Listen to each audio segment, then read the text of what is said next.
Hello. Hello. How are you? Fine. Fine, and you? Fine, a little tired. Well, today is Friday. Yeah, a Friday at this time. Hello. Hello. Hello. How are you? Hello. You know that I have been trying to upload the Zoom from last week, but I cannot upload it in the platform because it says that the file is too heavy. So I'll try once more, and otherwise, I don't know if I can upload it in YouTube and then share the link.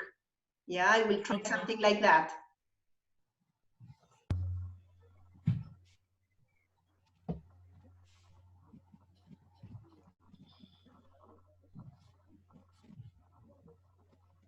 Good, more people joining. How are you doing with the homework? Are you, I mean, can you follow the contents well? Yes. Yes. Hello. Hello.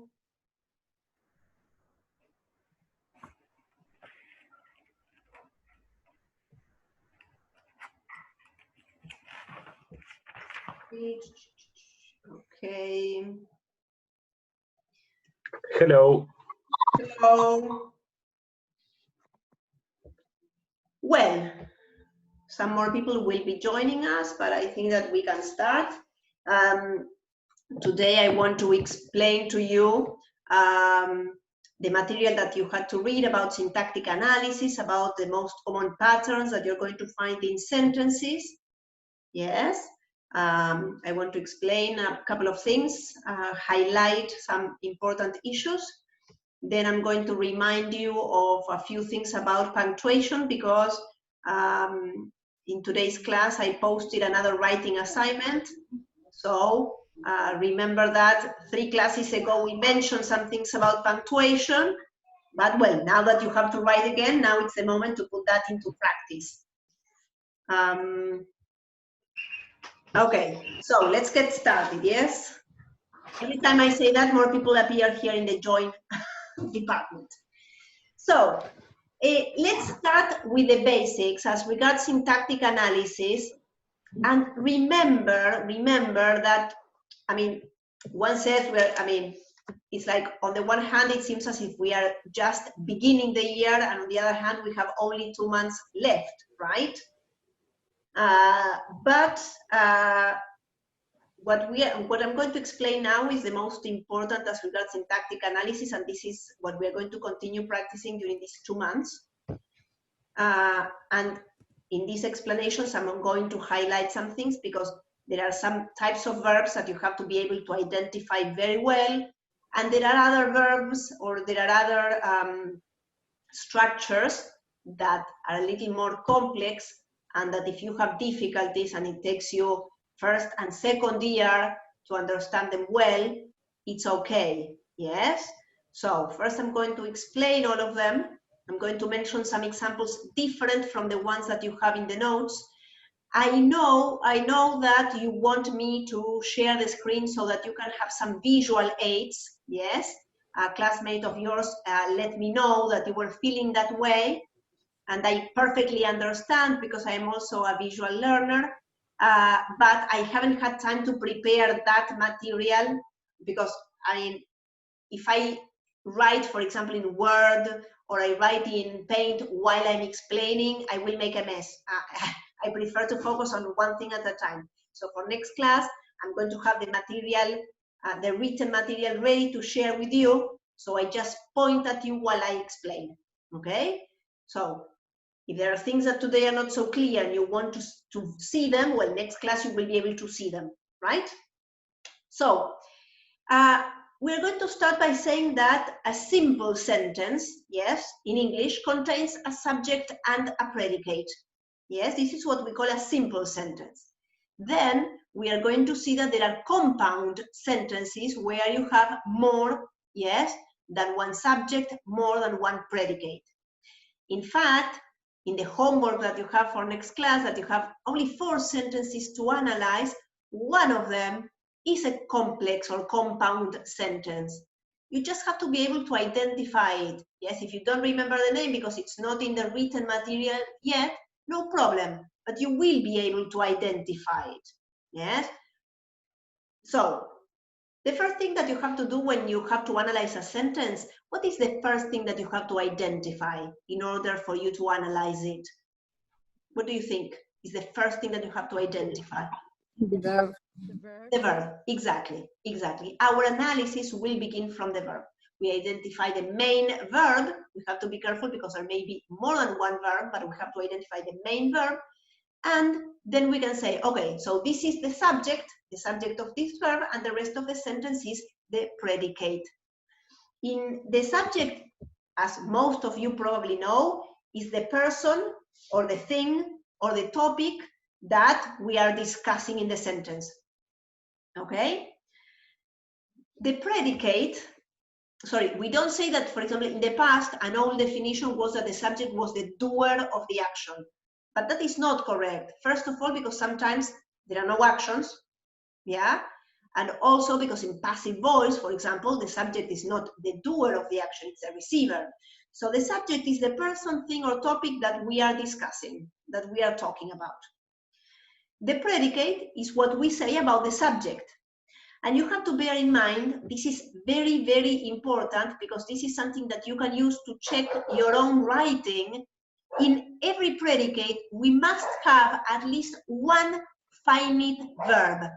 A finite verb, that is also called a conjugated verb, is un verbo conjugado. It cannot be an infinitive. It has to be a verb that is in the simple present or is in the simple future or something. Okay? In the predicate, we may have only the verb, or we may have other complements, other structures, okay? So we may have a sentence with only 2 words, a subject and a verb. It rains. That's a sentence. You have a subject and you have a verb. Or you may have, for example, it rains heavily in spring, where you are adding an adverbial adjunct of manner and an adverbial adjunct of time, okay?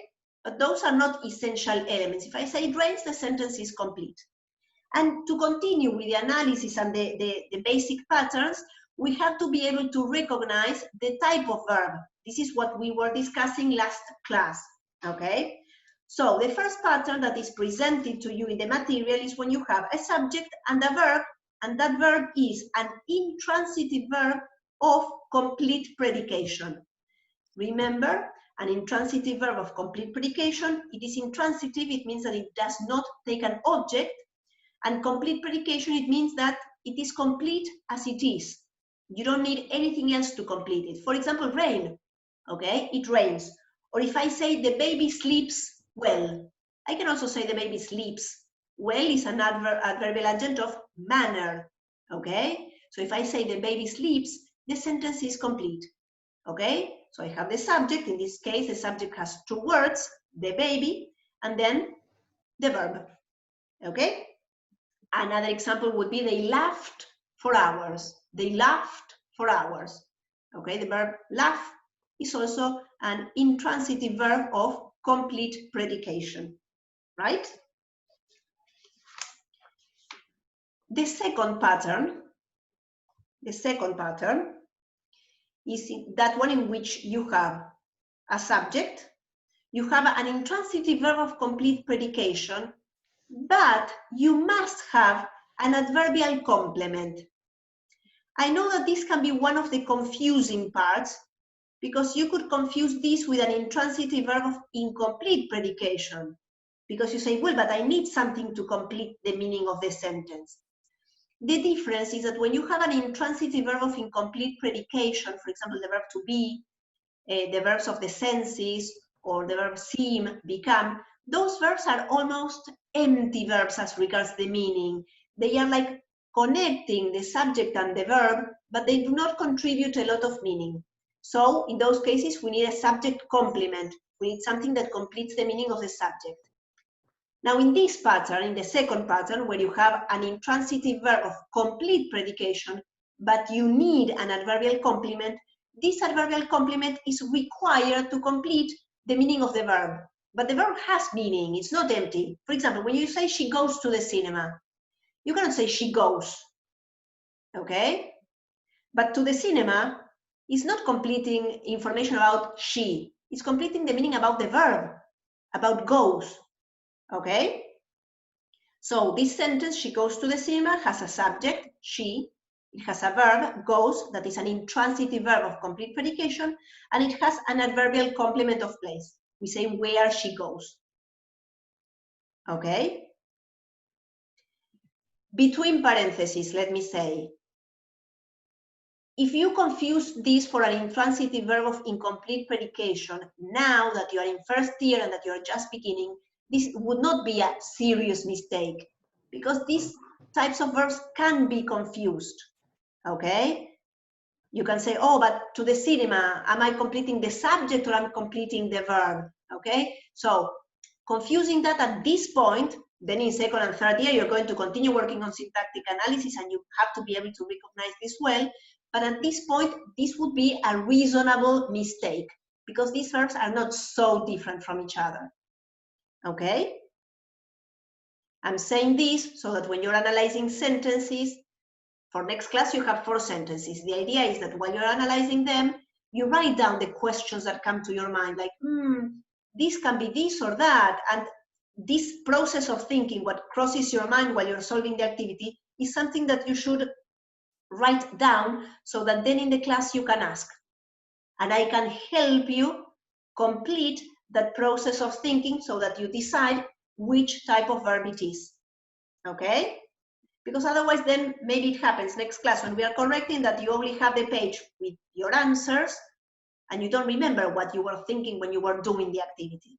So my advice is write questions down. When you have these doubts, that's perfect, okay? If you have doubts, it means that you are thinking, okay? So write down the question, write down the doubt, and if you can, write down the arguments that you have in favor of one answer or the other, okay?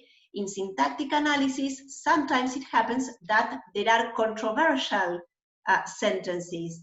Not everything is black and white. There are sentences that could be analyzed in more than one way, okay?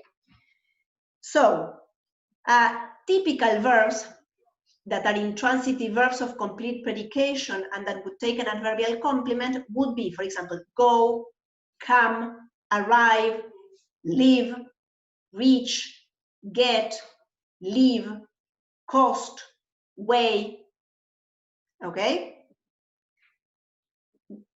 It's a good thing to have some examples because, well, if one of these verbs appear, you don't have to do much thinking. You already know that it's an intransitive verb of complete predication, but that what comes after it will be an adverbial complement, okay? It costs 10 pesos. Okay, you can say it costs. You need a complement there to complete the meaning of costing, okay? Great. The third pattern, yes, is subject, intransitive verb of incomplete predication, and the subject complement. For example, I feel blue today. I cannot say I feel. But when I say I feel blue, that is referring to me, okay? Remember that in the material that you have in last class, you have a list of which are the most common intransitive verbs of incomplete predication, okay? The most typical one is the verb to be, but you have the verbs of the senses, verbs related to feeling, yes? Also like processes like become, turn, grow, okay? So in this case, the sentence, I feel blue today, we identify the verb feel, yes, the subject is I, and blue would be what is called a subject complement, okay? And that is an essential part of the sentence. I cannot omit it. You must have noticed that I'm not mentioning in any of the patterns this AA, adverbial adjunct, that appears in all of them, because this is optional. You can have adverbial adjuncts in any sentence, but that is always additional information, extra information that is not essential. What we are mentioning now are the basic patterns. If you have an intransitive verb of incomplete predication, you must have a subject complement. It's not optional. You cannot eliminate it. It's essential. Okay? The fourth pattern would be subject, transitive verb of complete predication, and you tell me, if it is a transitive verb, what will I have after the verb? A direct object. Fantastic. Yes. So we will have subject, transitive verb of complete predication, and direct object. For example, we play video games. She broke a glass yesterday. Yes, both the video games or the glass that was broken yesterday are objects that are affected by the action of the verb. If we compare this to the second pattern, she goes to the cinema. To the cinema is not an object that is affected by the action. The cinema is there, it doesn't change at all if I go there or not, okay? So remember that that's one of the things that you have to consider to be able to say, okay, is this an adverbial complement? Is this a subject complement? Is this a direct object? Well, the direct object by definition is an object that is affected by the action expressed by the verb. Okay? At this point, when you have to understand the theory and you can use the examples, and then with the practice that we are going to be having every class, you are going to start clearing doubts when you put this to the test. Okay? The fifth pattern is when you have a subject, a bitransitive verb, because in the notes it said transitive verb of complete predication plus indirect object plus direct object. Careful, because if we have indirect object and direct object, it is not a transitive verb. It's a bitransitive verb because it takes two objects. The indirect object is the person that is affected by the action. In general, it's a question of receiving an action, and the direct object is the thing affected by the action. For example, all the verbs of communication are bitransitive verbs. I told him the truth. I told him. That's not complete. I told the truth. I could say that in a context where it's clear to whom I told it, okay? But the complete sentence would be I told him, or I told the court. I don't know. Yes, I told him the truth. So you have a person that receives the action, the telling, and you have the thing that is affected, that is told. Okay? So the analysis would be I is the subject, told is a bitransitive verb of complete predication, him is the indirect object, and the truth is the direct object. Okay? Another example would be she wrote him a letter. She wrote him a letter. Okay? Here you have to keep your minds open, because in a different context, you could have the sentence, she wrote a letter, and that would be correct. I know, sometimes you just write a letter, not to someone in particular. So the verb write, depending on the sentence, can be a transitive verb of complete predication, or it can be a bitransitive verb. There, to decide that, you have to look at the sentence. Do you have only a direct object? Or do you have an indirect object and a direct object? If you have only the direct object, okay, it is a transitive verb. And if you have the two objects, it's a bitransitive verb. Is that clear? There are some verbs that can behave a little differently depending on the sentence. So for you to make the analysis of a verb, you need to see it in a context. You can ask if you have doubts, okay? I see a lot of nodding. I see a lot of thinking, yes? Questions can be part of the process. I continue meanwhile, yes? Pattern number 6, that is very similar to number 5. The only difference is that instead of having first the indirect object and then the direct object, I have first the direct object and then preceded by a preposition, introduced by a preposition, 2 or 4, I have the indirect object. To use the same example as we used before, instead of saying she wrote him a letter, you can say she wrote a letter to him. She wrote a letter to him. So if you have to analyze that sentence, you would say that she is a subject, all the rest is the predicate, and then when we analyze inside the predicate, we would say that wrote is a bitransitive verb of complete predication, a letter is the direct object, and to him is the indirect object. Okay? You could also say, he has shown the evidence to the court.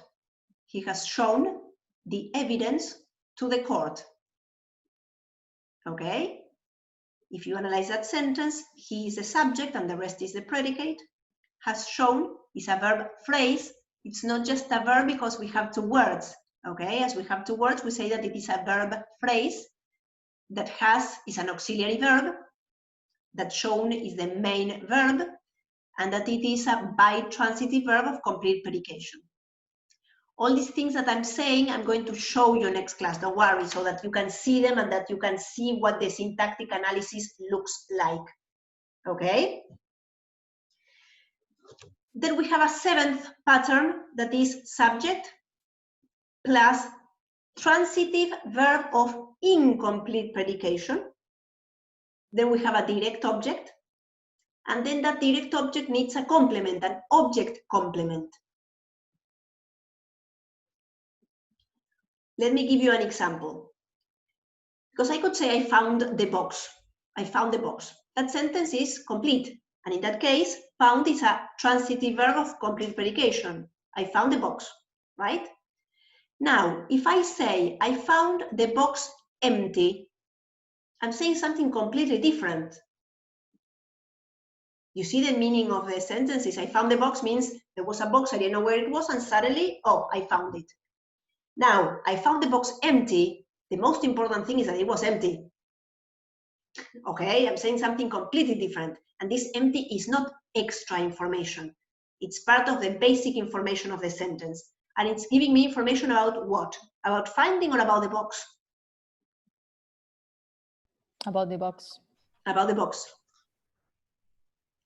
This is why empty is an object complement, because it is complementing or completing the meaning of the object. I found the box empty is a sentence where you have a subject, I, the rest is the predicate. Found is a transitive verb of incomplete predication. The box is the direct object. And empty is an object complement. Okay?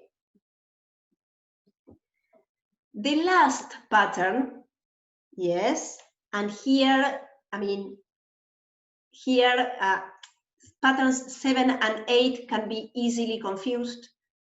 And then, as I said before about another one of the patterns, I repeat it here. If you confuse patterns 7 and 8 in first year, it's not a big mistake.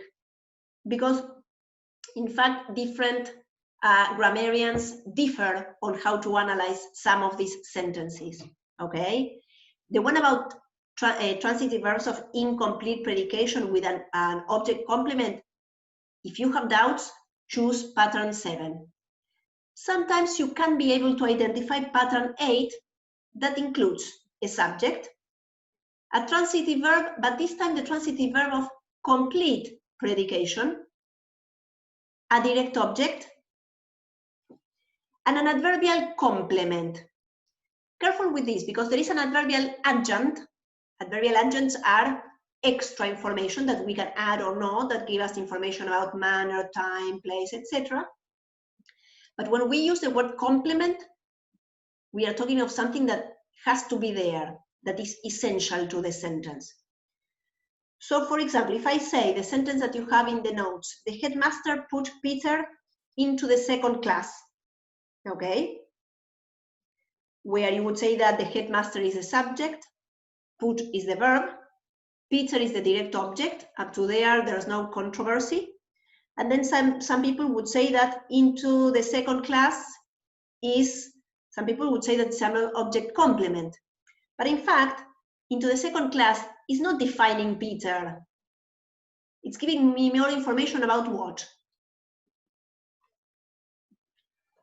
Not about the direct object, not about Peter. The headmaster put Peter in the second class. This in the second class. Yes, excellent, excellent. It is completing, because if you say put, the headmaster put Peter. Where? What is this? Yes. So compare the sentences. I found the box empty, where empty is telling me about the box, not about the finding. It's telling me about the box. And this other sentence, the headmaster put Peter into the second class, where into the second class completes the idea of putting, okay? Peter is the receiver of the action. So the adverbial complement is required by the verb to complete the meaning of the sentence, whereas an object complement is required by the verb, but to complete the meaning of the object, not of all the sentence. I will say that again. I see that some of you are thinking, which is fantastic. The adverbial complement is required by the verb to complete the meaning of the sentence. Because if I say the headmaster put Peter, that is not complete. So the verb put is requiring this complement to complete the meaning of the whole sentence. That is an adverbial complement. Now, when the verb requires something else, but to complete not the meaning of the sentence, but only the meaning of the object, that is an object complement. I found the box is a perfectly acceptable sentence, as opposed to the headmaster put Peter. You see the difference? So I found the box empty. Empty is just telling me more about the box, not about the whole sentence. Okay? If you still have questions about this, it's normal. This is something that we are going to understand more and more clearly as we practice it. But as I said before, imagine that you're in to lower your anxiety. Imagine that in the final exam, you confuse patterns 7 and 8. Would you fail the exam because of that? Based on what I am telling you now, would you fail the exam if you confuse patterns 7 and 8? No. No. No. Okay? So relax. There are other, if you tell me, for example, that I found the box empty, found is an intransitive verb that doesn't take an object, that is a bigger mistake. Because direct objects, you have to be able to identify. But patterns 7 and 8, no problem. We'll try to figure them out. Yes, we're going to be practicing this. But there is like a very thin line separating patterns 7 and 8. My suggestion is, if you have doubts between 7 and 8, choose 7.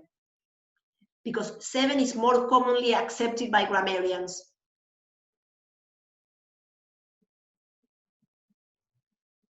Okay? If you have doubts between 7 and 8, okay, let's choose 7. Okay?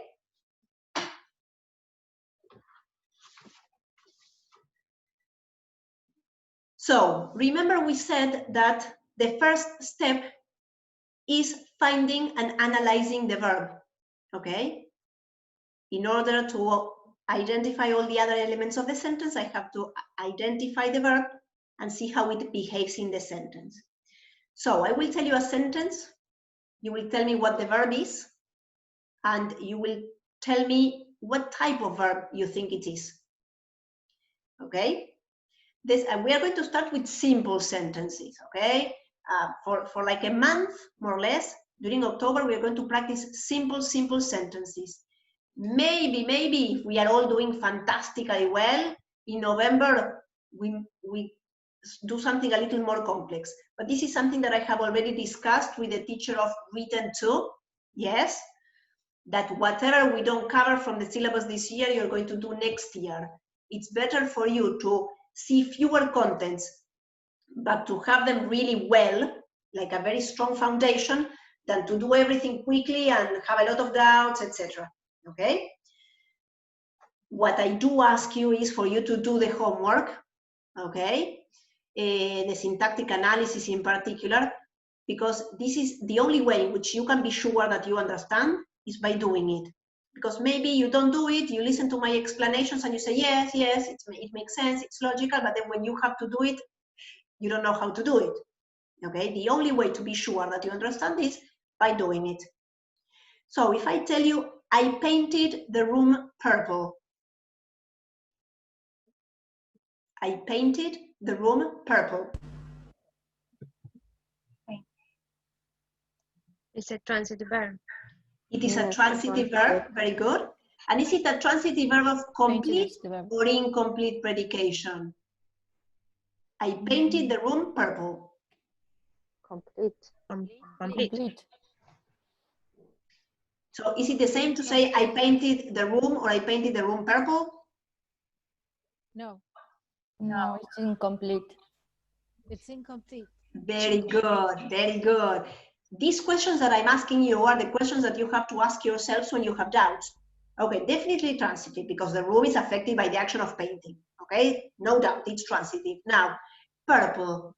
Is it an adverbial adjunct of manner, time, place? Is it something that I can eliminate? Or is it something essential in the meaning of the sentence? Ah, it's essential. Not essential. And what is it giving me meaning about? It's telling me about the room, right? About the room. Yes. So Yes. it's an object complement, Yes. okay? So these are the questions that you have to ask yourselves in order to be able to analyze a sentence. Let's see another one. This soup smells delicious. Transitive verb.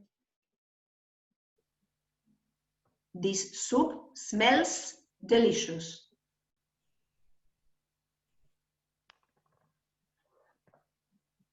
I said something about verbs of the senses today. Senses. Intransitive verb.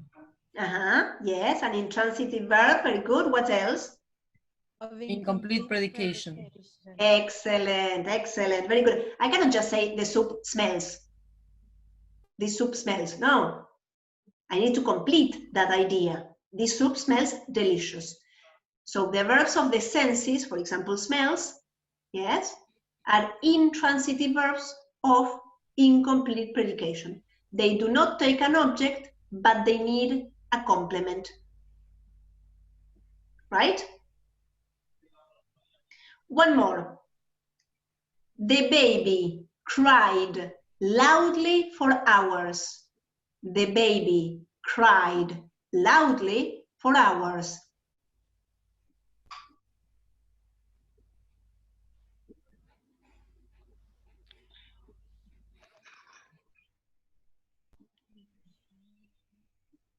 Transitive verb of complete predication.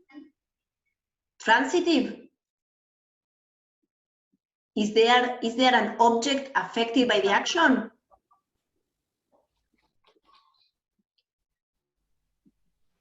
No. No. Very good. There's no. So it's an intransitive verb. Intransitive. And could I just say the baby cried? Yes. Yes. So it is an intransitive verb of complete predication. Loudly is an adverbial adjunct of manner. How did the baby cry? For hours is an adverbial adjunct of time. Okay, how long did he cry? But both loudly and for hours are providing extra information that is not essential to the structure of the sentence. Of course that everything we say is adding meaning, okay? But as regards the structure, you have to think if the structure could be present or not. Yes, saying the baby cried is a perfectly correct sentence. So that tells me information about the type of verb, okay? Don't worry if at this point you have a lot of doubts, yes, because I see concerned faces, okay? We're going to practice a lot. And I insist that what you should do is, while you are doing your homework, write down your questions, your doubts, so that then you can ask them. And maybe this is why I give you 4 sentences and not 20 sentences, because I prefer to do few sentences and to be able to explain them well than to go quickly and we don't know what we are doing, okay? Just a couple of comments as regards punctuation, because for next class you have to write, again, pay attention to the number of words, approximately 100 words. Remember not to send it as an attachment. And as I wrote in the assignment, please pay attention to verbal tenses. I wrote a title that is in the past, combines past and past perfect. You have to tell the story in the past. So you can use past, past perfect, past continuous, okay? But stick to that. And the other thing I want you to pay attention to is punctuation. In the first piece of writing, a lot of people abused the use of commas. They wrote sentences of 4 lines, comma, comma, comma. Not even, I mean, that's not correct even in Spanish. Think of the following, now that we are analyzing sentences. If you have a subject and a verb, and then you have another subject and another verb, they cannot be connected only with a comma, because that is a sentence, a subject and a verb, okay? So if you want to connect it with another subject and another verb, you have 3 options. Option number 1, stop, okay? Option number 2, a little less dramatic, semicolon. Semicolon is punto y coma, okay? Maybe you don't want to write a stop because the idea is so closely connected, it's part of the same idea, so okay, semicolon, perfect. But not a comma. And the third option, which is great and you should explore it, is using connectors. Sometimes it can be and, or but, that you use to coordinate sentences that are at the same level, or sometimes you're going to add although, however, in addition, surprisingly, or some other linkers, okay? So the 2 main things that you have to pay attention to are tenses and punctuation. My advice is don't leave the writing for the last minute. Write it, and the next day or 2 days later, you reread it, you revise, and then you send it. Because sometimes when you finish writing, what you have in the paper is the same thing that you have in your mind. So even if you read it, you are not going to find the mistakes, you're not going to see them. I'm sure that this has happened to you. You hand in something, and then when you reread it a couple of days later, you say, and you didn't see it in a moment. Yes, that's perfectly normal. So when you are given the possibility to write it one day and correct it or edit on another day, use Toda your... la semana se traen alguna, mis jefes. ¿Qué hace tu jefe? Nada, rompen las bolas, te piden cuadritos, pues, te llevan el laburito, los cuadritos que ellos te piden. Te exigen más. Is that Santiago who just connected? ¿Viste? Bueno, pero vos ahí después le pedís un momentito ahí. Santiago is... No, lo que pasa es que cuando llega el momento para ir a comprar como le doy todo. Yes, time is up. You have anyway. the option to mute them all. Yes, I was looking for that, but I was trying to make him hear me. For next time, I will use that option. Okay. Time is over now. I'll see you next week, yes? And let's keep in touch through the forums. Have a wonderful weekend. Bye. Bye.